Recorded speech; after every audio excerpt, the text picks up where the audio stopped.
Welcome back to True Echo, where real stories meet raw emotion, and quiet voices rise louder than injustice.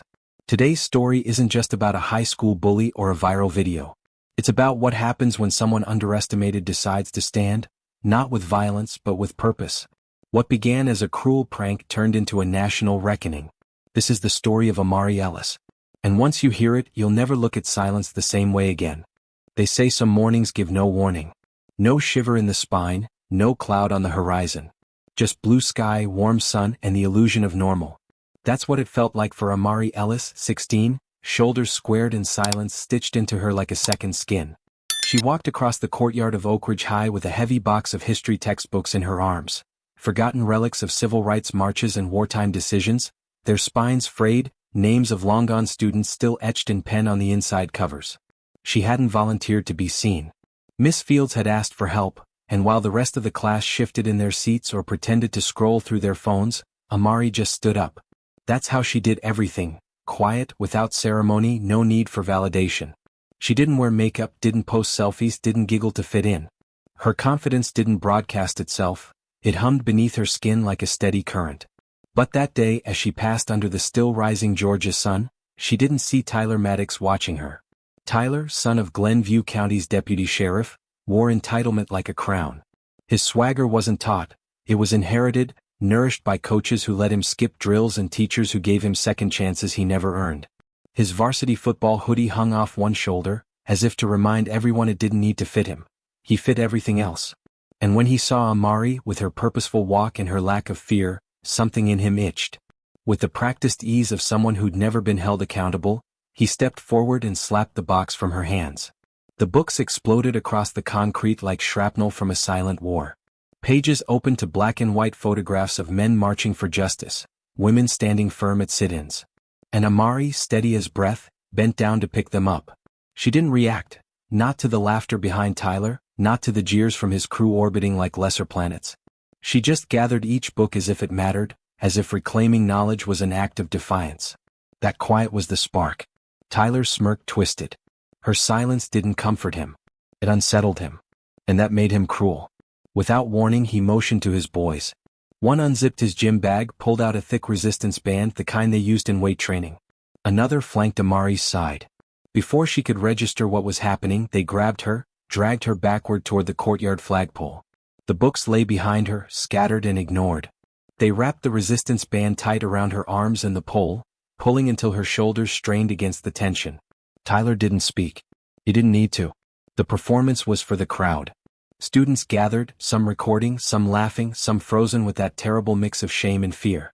A few turned away, choosing ignorance as safety. Amari didn't scream. She didn't yell or cry. She looked past them all, gaze fixed not on their faces but on some place inside herself, deeper and stronger. Her breath stayed even. Her posture didn't fold. Because Amari had trained for this. Not this humiliation, but for control. For calm under pressure. For knowing exactly where her center was even when the world tilted violently off balance. Years of karate practice weren't about belts or trophies. They were about discipline, about learning how not to react, how not to give your power away, how to wait until the moment you chose to strike. And even as laughter rained down around her, Amari counted her breaths and remembered who she was. It took 3 minutes before Miss Fields rounded the corner. Her clipboard dropped before her mouth opened. Untie her. Now. Silence sliced through the courtyard like a blade. Some students froze mid-laugh. A few lowered their phones. But Tyler? He leaned casually against the pole next to Amari like she was part of the set. She said she liked it, he said, his voice oily with mock sincerity. Said it made her feel seen. Miss Fields looked ready to strike him herself. But she didn't get the chance. Because just then the double doors to the main building burst open, and Vice Principal Green came huffing toward them, sandwich still clutched in one hand. What the hell is going on here? He stopped short at the sight of Amari. The sandwich hit the pavement. What followed was chaos masked as order.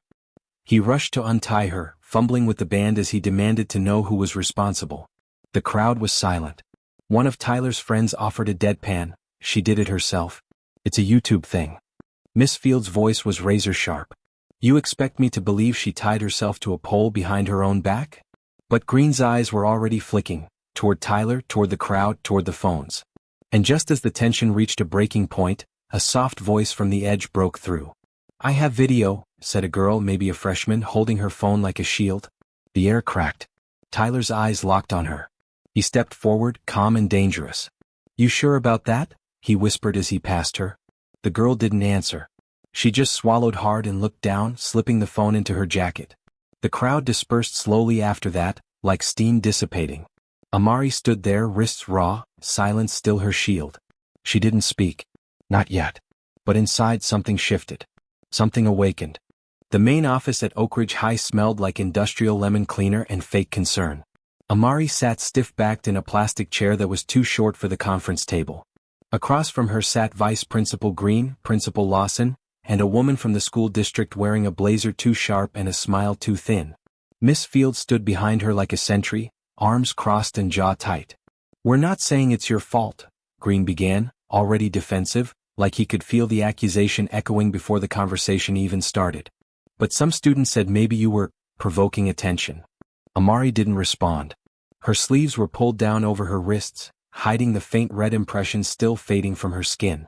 She kept her eyes locked forward, not defiant, not afraid, just fixed, as if anchoring herself to the table to keep from drifting in a sea of plausible denials. She already knew how this would go. When you're black, silence isn't neutral. It's ammunition. It can be turned into anything the people in charge want it to be: a threat, a seduction, a deflection. Tyler and his friends had given them a story that sounded just safe enough. Boys being boys, just a joke, no real harm done. And because no one wanted to face what really happened, they clung to that story like a life raft. Amari had lived this before. Not like this, not so public, not so humiliating, but she'd learned the rules early. Speak up and you're angry. Say nothing and you're suspicious. Either way, the weight of the truth becomes yours alone to carry. She sat through it all, the hemming, the hawing, the talk of reputational risk. The word bullying was used exactly once. The phrase student conflict was used 4 times.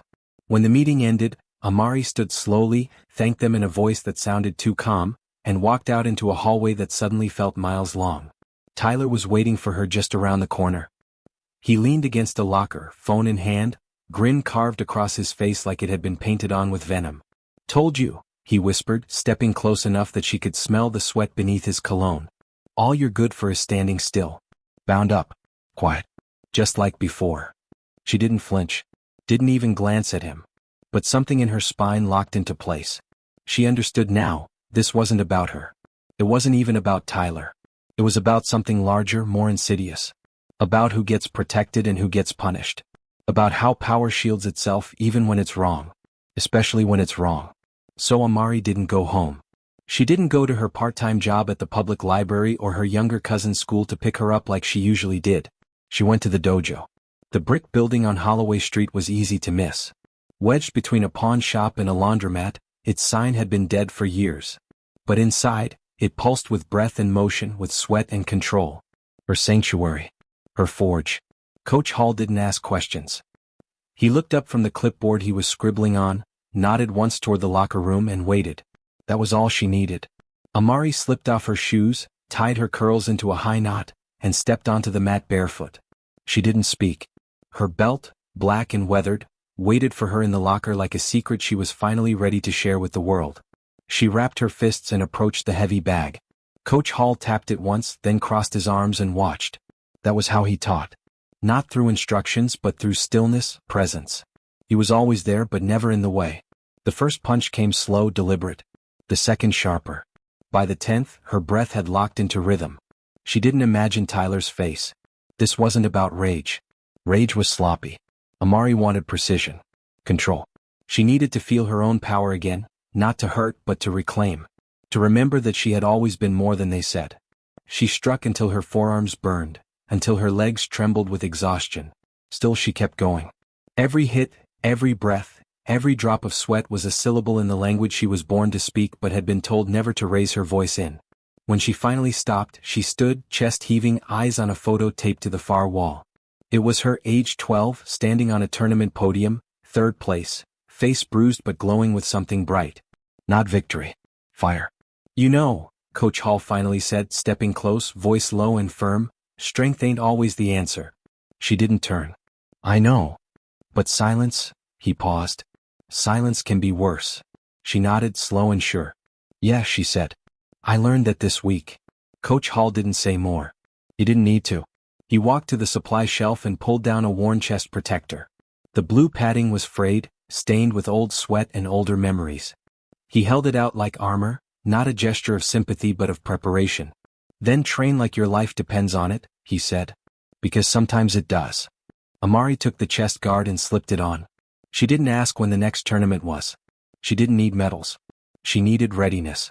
And she wasn't alone anymore. 2 days passed. Long enough for the whispers to start. Not long enough for them to die down. Oak Ridge High moved on in that unsettling way schools always do. The bells still rang. Trays still clattered in the cafeteria. Laughter still echoed in the halls.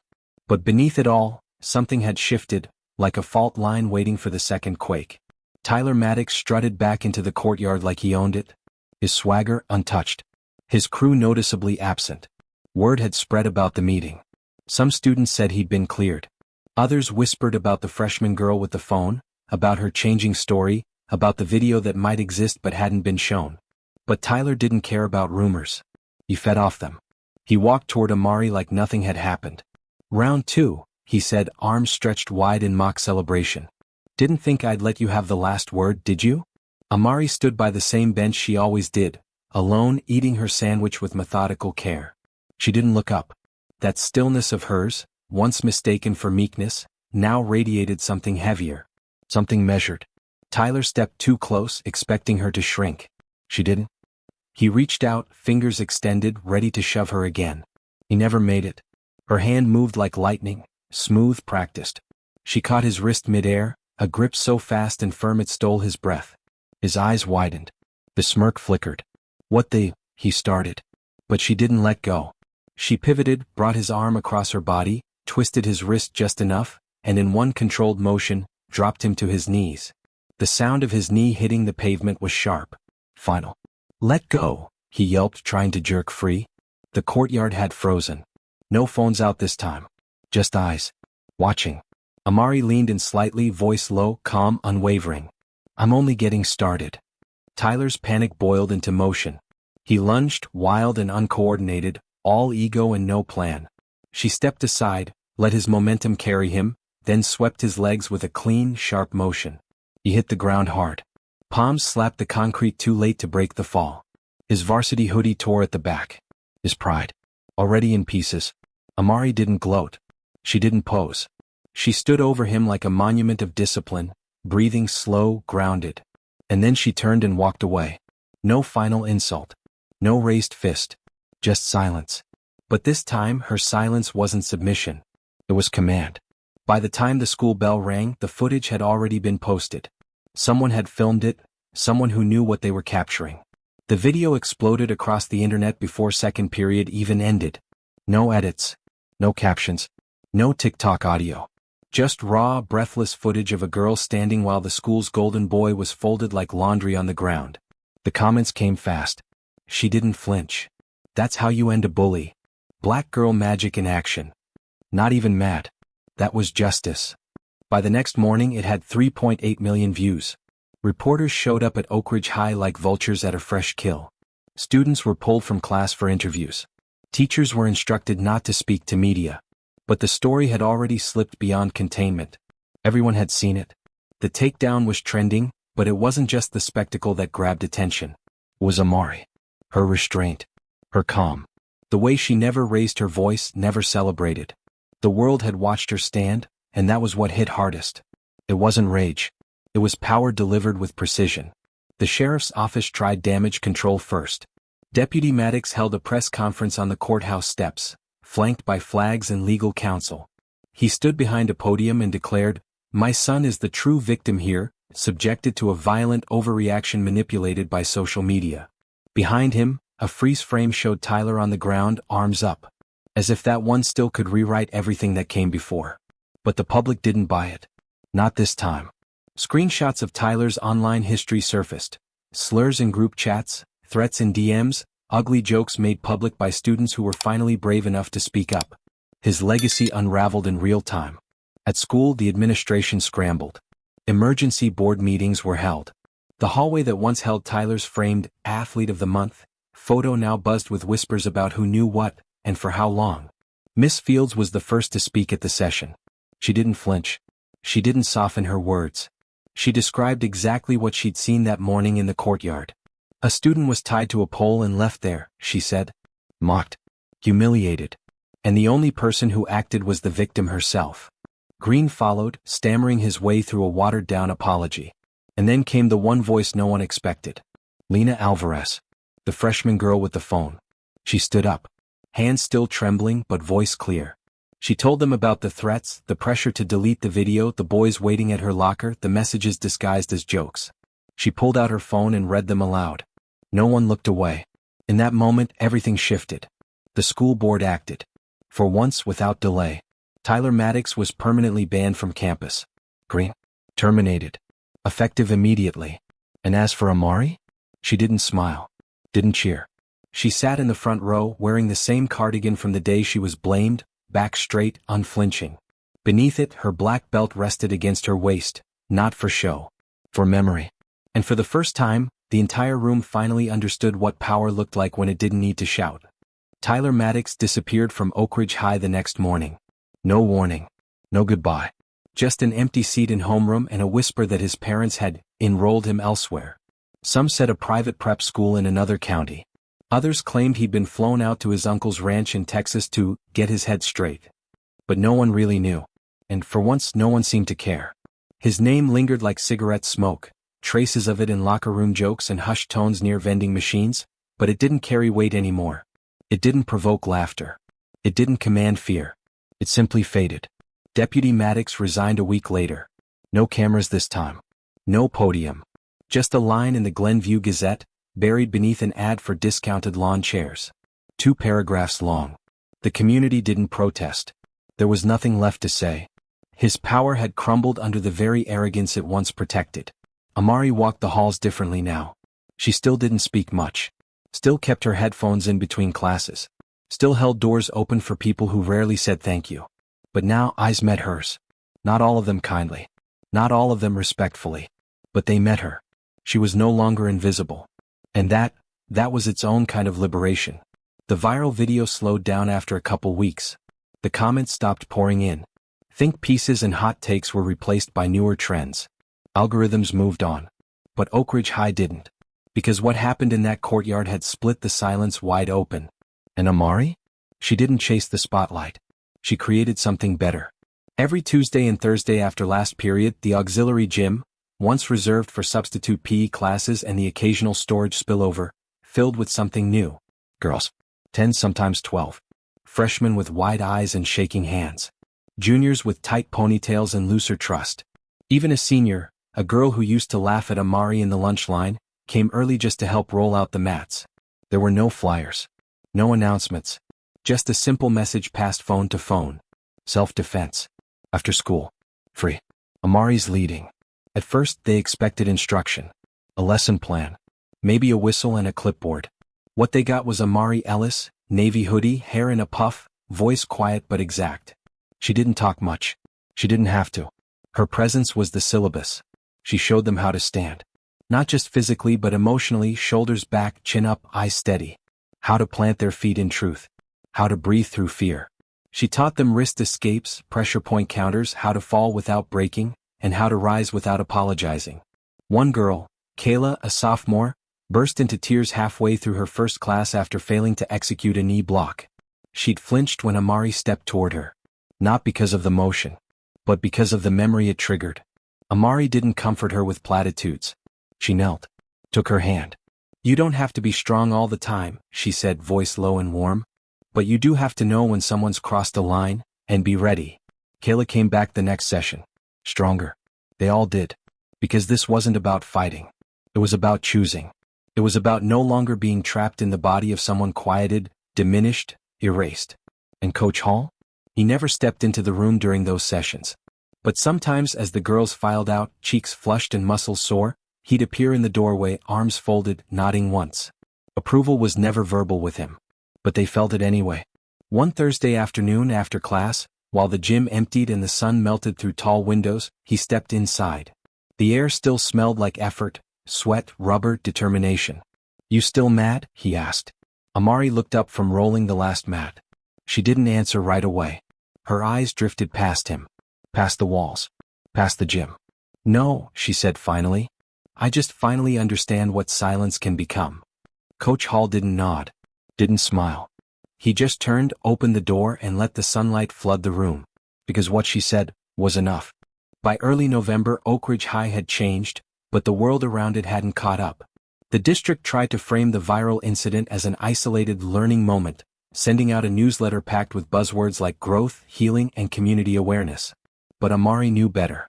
She'd learned not to trust what people said when cameras were rolling. She listened to what they did when no one was watching. Tyler's name had been scrubbed from the school website. His father's badge returned. His most valuable player plaque removed from the hallway wall between the gym and the cafeteria. But erasing the evidence didn't erase the impact. The silence afterward was not the kind that followed peace. It was the kind that waited for the next explosion. Amari didn't wait. She trained.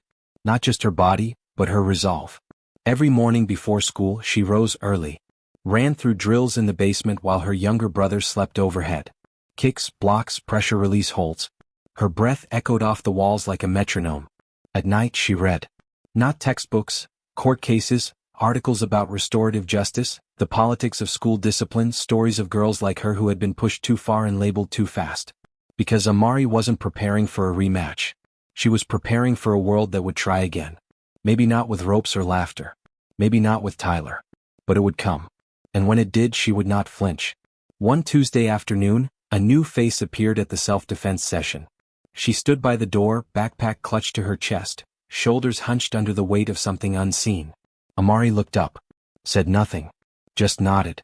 The girl stepped onto the mat. Her name was Simone. By the end of the hour, she hadn't spoken once. But she'd stayed. That night, Amari walked home under a sky swollen with clouds. Rain threatened, heavy in the air. The streets of Glenview whispered like always, low music from passing cars, the hum of porch lights, the soft bark of dogs behind fences. But her mind buzzed with something else. She was tired. Not physically. Spiritually. She'd become a symbol for something she didn't choose. A movement she didn't name. Students whispered her story with reverence. Teachers walked on eggshells around her. Even strangers online hailed her as the girl who fought back. But they didn't understand. It wasn't about fighting. It was about not folding. The next morning, Principal Lawson called her into his office. It wasn't unusual. Since the incident, she'd been summoned often, for check-ins, for statements, for optics. But this time the energy was different. There were 3 adults waiting for her. Lawson. A woman in a gray suit with a school board pin. And a man she didn't recognize, mid-40s, short beard, tired eyes. Introduced as a consultant for campus climate reform. Whatever that meant. Amari, Lawson said, gesturing for her to sit. We want to talk about leadership. She sat but didn't lean back. Her posture stayed straight. You've demonstrated strength, the board woman said, carefully choosing her words like she was walking on glass. And presence. The student body looks up to you. Amari said nothing. We'd like to propose starting an official peer program, the consultant added. You'd lead a series of workshops. Self-advocacy. Resilience. Maybe even conflict resolution. It wasn't a bad idea. It was just expected. A neat, tidy package to wrap her story in. The kind of narrative people could clap for without confronting the mess underneath. What would I be allowed to say? Amari asked, voice level. They blinked. Excuse me, the woman in the gray suit said. If I do this, Amari clarified, can I say what really happened? Can I name the system that protected him? Can I say your staff didn't believe me until there was proof? A beat of silence followed. The consultant shifted uncomfortably. Well, we want to focus on healing, not division. Then I'm not interested, Amari said, standing. Lawson tried to backpedal. Amari, we're offering you a chance to lead. I am leading, she replied. I just don't need a title to do it. She left without waiting for permission. Outside the office, the hallway buzzed with life. Students moving between classes, lockers slamming, sneakers squeaking on tile. She walked through them like a current, unbroken, steady. That afternoon, as she unrolled the mats in the auxiliary gym, she thought about what it meant to lead without being handed power. To claim it. To live it. Simone was there again. So were 3 new girls, 2 freshmen, 1 junior. They watched Amari with wide eyes. Eager. Cautious. Ready. She didn't give them a speech. just motioned for them to form a line. When they stumbled, she showed them again. When they doubted, she didn't coax, she demonstrated. Movement by movement. Breath by breath. At the end of the hour, she finally spoke. Just one sentence. "You're not here to fight," she said.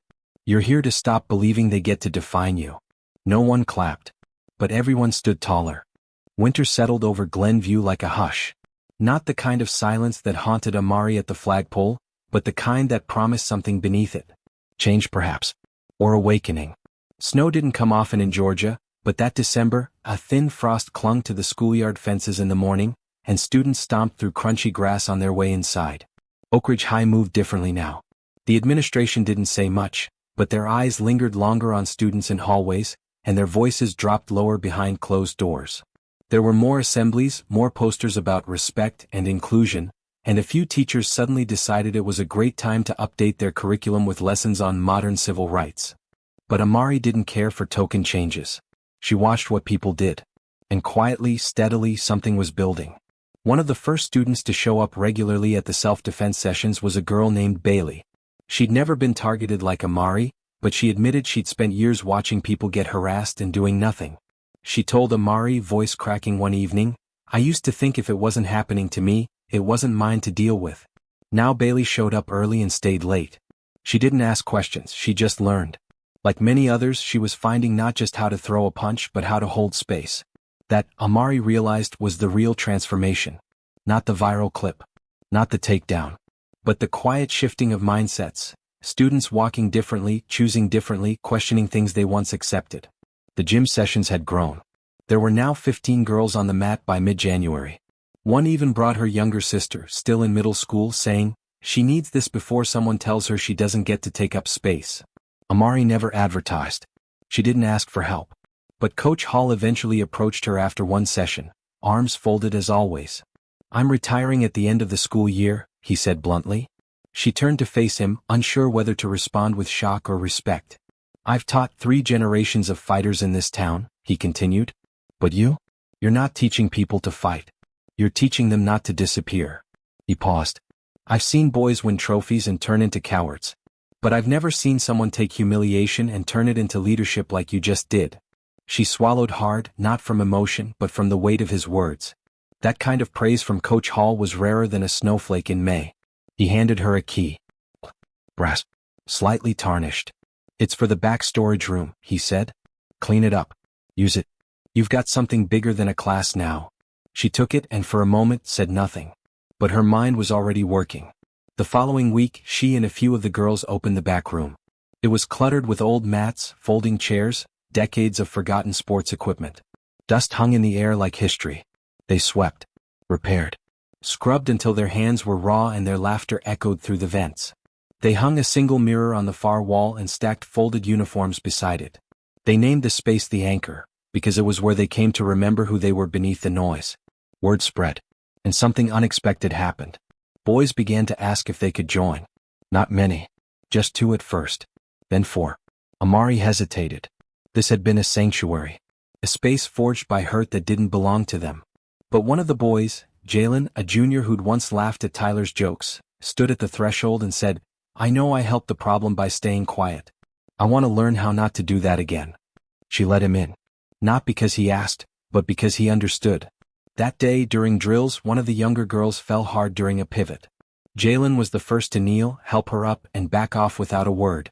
That's when Amari knew the culture wasn't just shifting, it was transforming. At home, her mother had started to leave clippings on the kitchen table. Articles about girls starting nonprofits, youth advocates making change.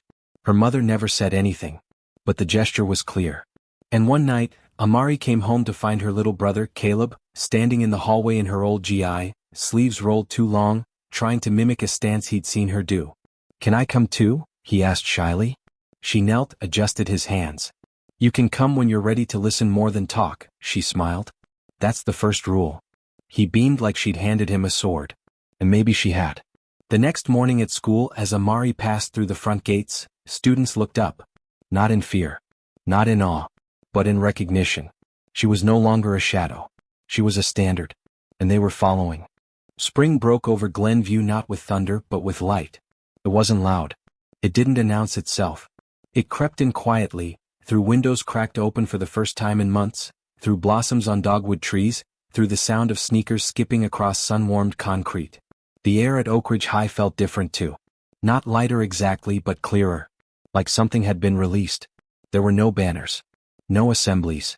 No official celebration. But the shift was undeniable. Students moved differently. They spoke to one another with more weight, more care. The whispers were fewer. The watching was quieter. And the echoes of Tyler Maddox, his name, his smirk, his violence, had finally faded from the walls. The anchor was now open 4 days a week. Tuesdays and Thursdays were still Amari sessions. Focused, quiet, strong. Mondays and Fridays had become peer-led practice hours, with volunteers taking turns leading warm-ups or drills. The school hadn't made it official, but they hadn't shut it down either. Maybe they were scared of the headlines. Maybe they knew something real was happening. No one asked Amari to give a speech. No one offered her an award. And that was fine. Because Amari Ellis didn't need applause. She needed impact. One Thursday afternoon, Coach Hall returned. His retirement now only weeks away, he stood in the back of the gym, arms folded, eyes sharp as always. Amari noticed him mid-session but didn't acknowledge him until the mats were rolled, the lights turned off, and the last of the girls slipped out into the dusk. "You watching or judging?" she asked, pulling her hoodie over her head. He smirked. "Same thing sometimes." They stood in silence for a moment. The kind that only comes between warriors, where words are less important than the shared experience of knowing what it takes to get here. "I heard a quote the other day," he said eventually. "Power doesn't always shout. Sometimes it just stands." Amari smiled, small and quiet.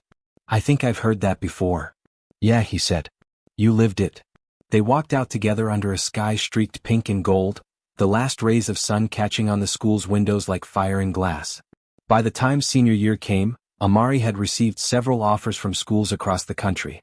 Some from martial arts academies. Others from social justice fellowships. One even from a university offering a full ride in exchange for her building a student safety initiative. But she hadn't made up her mind yet. Because her work wasn't done. Not at Oak Ridge. Not yet. One morning in April, a younger student approached her in the hallway. A girl she didn't know. She wore her hair in box braids, had braces and a notebook clutched to her chest like a shield. "Hey," the girl said, voice almost too soft to hear. "Can I ask you something?" Amari paused. Nodded. "How do you stay so calm?" she asked. "When people don't believe you, or try to shut you down?" Amari thought for a long moment. Then she said, "You learn when to speak. And when to let your silence speak for you. But most of all, you learn who deserves to hear your truth, and who doesn't." The girl blinked. Then smiled. "I want to come to the anchor. Is that okay?" "Yeah," Amari said. "That's what it's there for." And it was. Not for her anymore, but for all the girls who came after. The ones who hadn't yet been bound by belts or lies or expectations. The ones who still believed that being small meant being safe. The ones who would one day stand without trembling because someone had already shown them how.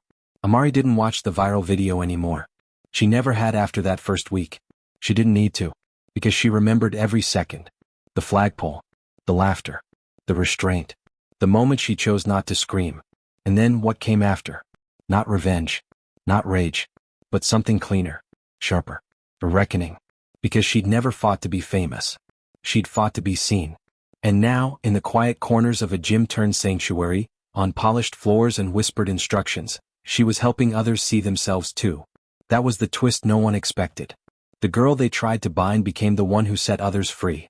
And she did it without raising her voice. She just stood. And the world listened. Amari Ellis didn't fight for applause. She didn't raise her voice for fame. She stood still, steady and unshakable, until the world had no choice but to hear her. Her story reminds us that power doesn't always roar. Sometimes it whispers. Sometimes it waits. But when it speaks, it changes everything. What did you take away from Amari's journey? Have you ever witnessed someone take back their power in a way that left you speechless? Share your thoughts in the comments below. If this story moved you, subscribe to True Echo for more powerful narratives, turn on notifications so you never miss an upload, and share this video with someone who needs to hear it today.